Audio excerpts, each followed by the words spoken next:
اس کو ٹیسٹ کریں گے, اگر وہ پازیٹیو آئے گا تو ٹریٹمنٹ سینٹر سے منسلک کریں گے, پلس آئندہ ہمیشہ کے لیے اس کو سرنج دیتے رہیں گے. ایک دن دے کر آئیں گے, دوسرے دن جب دینے جائیں گے تو پہلے دن والی واپس لے آتے ہیں. اس کے علاوہ جو ہے وہ میں نے بتایا جو بلڈ ٹرانسفیوژن ہے اس میں زیادہ لوگ جو پازیٹیو آتے ہیں وہ اکثر یہ ہوتا ہے کہ ان سیف بلڈ ٹرانسفیوژن ہوتا ہے, ان سیف سیکس ہوتا ہے, اس سے بھی یہ پھیلتی ہے. ٹھیک. اچھا ڈاکٹر صاحب آپ نے بھی ایک بات کی کہ نشہ کرنے والوں کو سرنج فراہم کی جائے گی, تو اس سے تو پھر یہ نشہ کرنے کی جو ترغیب ہے وہ زیادہ لوگوں کو ملے گی. دیکھو یہ لا اینڈ آرڈر جو جو فورس ہوتے ہیں نا, ان کا کام ہے کہ حکومتی پالیسی کو امپلیمنٹ کریں کہ نشہ بکے نہیں, کوئی خریدے نہیں, کوئی کرے نہیں.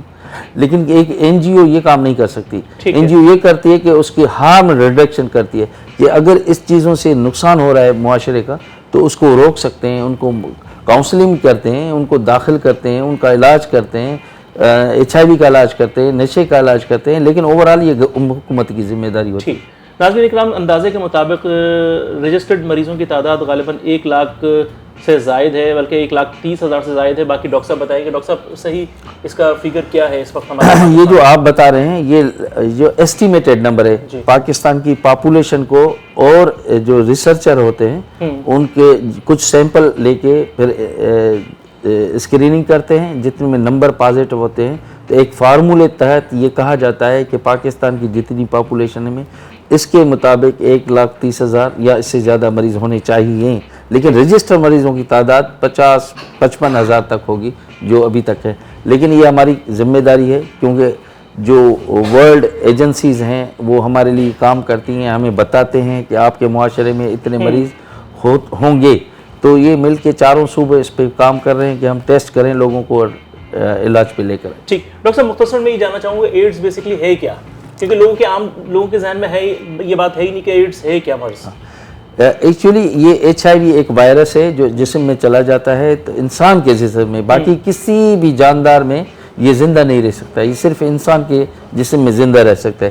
جب اس میں چلا جاتا ہے اور وہ ٹریٹمنٹ انسان نہیں لیتا تو 3 سال سے 10 سال کے عرصے کے دوران کیا ہوتا ہے کہ وہ آہستہ آہستہ اس کی قوت مدافعت پہ حملہ کرتا ہے, اور آخر میں یہ ہوتا ہے کہ انسان کی قوت مدافعت رہتی نہیں.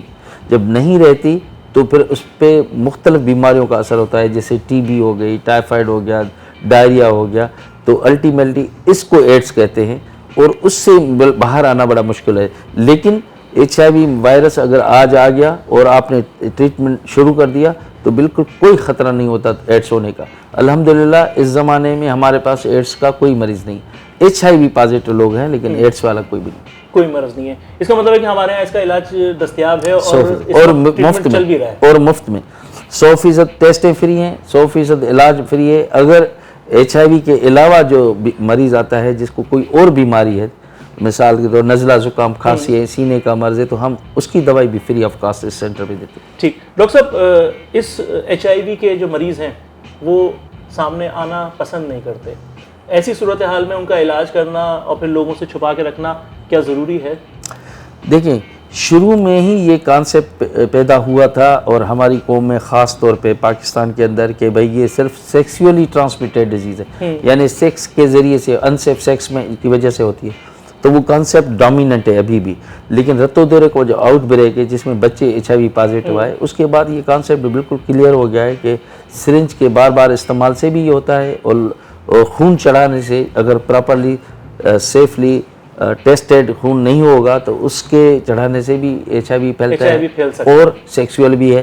تو لوگ اس لیے چھپاتے ہیں کہ اگر میں ڈکلیئر ہو جاؤں گا, لوگوں کو پتہ چل جائے گا میں ایچ آئی وی پازیٹیو ہوں, تو میرا خاندان, میری اولاد, میرے سسرال, میرے گھر والے کیا کہیں گے کہ تمہارا سیکسول بیہیویئر صحیح. تو یہ ایک اسٹگما ہے, لیکن اس کو ہم آہستہ آہستہ ریموو کرنے میں کامیاب ہو جائیں گے. ٹھیک. اچھا ڈاکٹر صاحب یہ بھی پروگرام کو آخری مراحل میں داخل کرتے ہوئے یہ بھی جاننا چاہیں گے کیا یہ ایک چھوت کی بیماری تو نہیں, کیا یہ لگنے والی بیماری ہے؟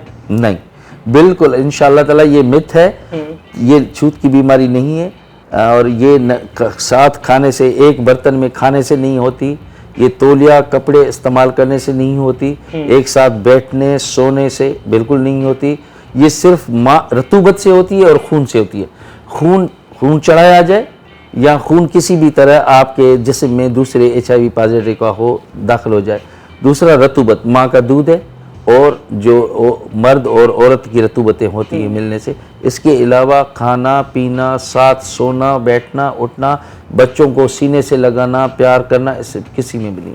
ٹھیک ہے، بہت شکریہ ڈاکٹر سکندر علی میمن صاحب آپ کا کہ آپ نے وقت دیا اور HIV کے آج عالمی دن کے حوالے سے ہمارے دیکھنے سننے والوں تک آگاہی پہنچائی. بہت شکریہ. جزاک اللہ، تھینک یو ویری مچ. ناظرین اکرام، 1 دسمبر آج ایڈز سے آگاہی کا عالمی دن منایا جا رہا ہے. یہاں یہ بات ہمیں سوچنی ہوگی کہ جب اگر کسی مریض کو خون کی منتقلی کی جا رہی ہے تو وہ یہ دیکھا جائے کہ آیا کہ وہ کسی اچھی لیبارٹری سے ٹیسٹ ہوا ہے یا نہیں. دوسری بات یہ کہ اگر انجیکشن لگانے کی ضرورت ہے تو انجیکشن کو اس بات کا اطمینان کر لینا چاہیے لگانے سے پہلے کہ یہ ڈسپوزیبل ہے، استعمال کے بعد دوبارہ استعمال کے قابل نہیں رہے گا. اس طرح کی اگر ہم احتیاطیں کریں گے تو یقینی طور پر ہم HIV ایڈز سے بچ سکتے ہیں. اسی کے ساتھ شکیل الدین کو اجازت دیجیے. اللہ نے کے بعد.